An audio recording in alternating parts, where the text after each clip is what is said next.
ನೋಡಿ, ಅವರ ವಿರೋಧ ಪಕ್ಷದ ನಾಯಕರು, ಅವರು ಏನೂ ಕೆಲಸ ಮಾಡೋಕ್ಕಾಗಲ್ಲ. ಇಂಥ ಹೇಳಿಕೆನೇ ಅವರಿಗೆ ಅಸ್ತ್ರ. ಬೇರೆ ಏನಿದೆ ಅವ್ರಿಗೆ? ಅವ್ರ ಅಭಿವೃದ್ಧಿ ಕೆಲಸ ಮಾಡ್ಕೊಳಕ್ಕಾಗ್ತದ ಅಥವಾ ಯಾವುದಾರ ಕಾರ್ಯಕ್ರಮ ಅನುಷ್ಠಾನ ಮಾಡೋಕ್ಕಾಗ್ತದ? ಅವರು ನಮ್ಮನ್ನು ಎಚ್ಚರಿಕೆ ಕೊಡ್ತಾ ಇರಬೇಕು, ಅವ್ರು ಹೇಳ್ತಾನೆ ಇರಬೇಕು, ನಾವು ಕೇಳ್ತಾನೆ ಇರಬೇಕು, ಅಷ್ಟೇ ತಾನೇ. ಅದರಲ್ಲಿ ಹೊಸ್ತೇನಿದೆ? ಹೇಳ್ತಾರೆ ಅಶೋಕಣ್ಣ ಪಾಪ ಇನ್ನೂ ಹೆಚ್ಚಿಗೆ ಹೇಳ್ತಾರೆ, ಏನಿಲ್ಲ. 2028ಕ್ಕೆ ಕಾಂಗ್ರೆಸ್ ಸರ್ಕಾರ ಬರಲ್ಲ, ಸೊ ಹಾಗಾಗಿ ಈಗಲೇ ಹುಚ್ಚು ವಿಚಾರ ಕಿತ್ತಾಡ್ತಾ ಇದ್ದೀವಿ.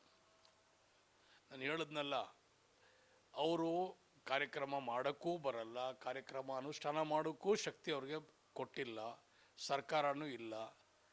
ಈ ಕೈಲಾಗ್ದೇನು ಏನು ಮಾಡ್ತಾನೆ, ಮೈ ಪರ್ಚ್ಕೊಳ್ತಾನೆ. ಹಾಗೆ ಪಾಪ ವಿರೋಧ ಪಕ್ಷದಲ್ಲಿ ಕೂತಾರು. ವಿರೋಧ ಪಕ್ಷದ ಕೆಲಸನೇ ಏನು? ಆಡಳಿತ ಪಕ್ಷದವ್ರಿಗೆ ಎಚ್ಚರಿಕೆಯನ್ನು ಕೊಡುವಂಥದ್ದು, ತಿವಿಯುವಂಥದ್ದು, ಮಾತುಗಳಲ್ಲಿ ಅವ್ರಿಗೆಲ್ಲ ಕೂಡ ಒಂದು ರೀತಿಯಲ್ಲಿ ಅವ್ರಿಗೆ ಒಂದು ಬದಲಾವಣೆ ತರೋಕ್ಕೆ ಎಚ್ಚರಿಕೆ ಕೊಡುವಂಥ ಕೆಲಸನೇ. ಅಷ್ಟು ಅದೇನು ಸಾಧಾರಣವಾದ ಕೆಲಸ ಅವೆಲ್ಲನೂ ಕೂಡ. ಅದಕ್ಕೆ ನಾನು ಅಶೋಕಣ್ಣನ ಪಾಪ ಏನೂ ಹೇಳೋಕ್ಕಾಗಲ್ಲ. ಅಶೋಕಣ್ಣ ಪಾಪ ತಿಳುವಳಿಕಸ್ತರು, ಸಾಕಷ್ಟು ಅವ್ರಿಗೆ ಜ್ಞಾನ ಇದೆ, ಬುದ್ಧಿ ಇದೆ, ಹೇಳ್ತಾರೆ ಪಾಪ, ಹೇಳಿ ಹಿರೀಕರು ಅವರು.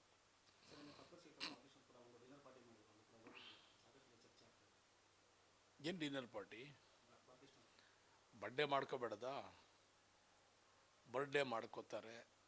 ನಂದು ನನ್ನ ಹಿತೈಷಿಗಳು, ನನಗೆ ಸ್ನೇಹಿತರು ನನಗೂ ಮಾಡ್ಕೋತಾರೆ. ಹಂಗೆ ಎಲ್ಲರೂ ಪಾಪ ಅವರೆಲ್ಲ ಸ್ನೇಹಿತರು MLAಗಳೆಲ್ಲ ಸೇರಿ ಒಂದು ಹುಟ್ಟುಹಬ್ಬದ ಆಚರಣೆನ ಭಾಳ ಸಂತೋಷದಿಂದ ಮಾಡವ್ರೆ. DKಶಿಗೆ 140 ಜನ ಇದ್ದಾರೆ ರೀ.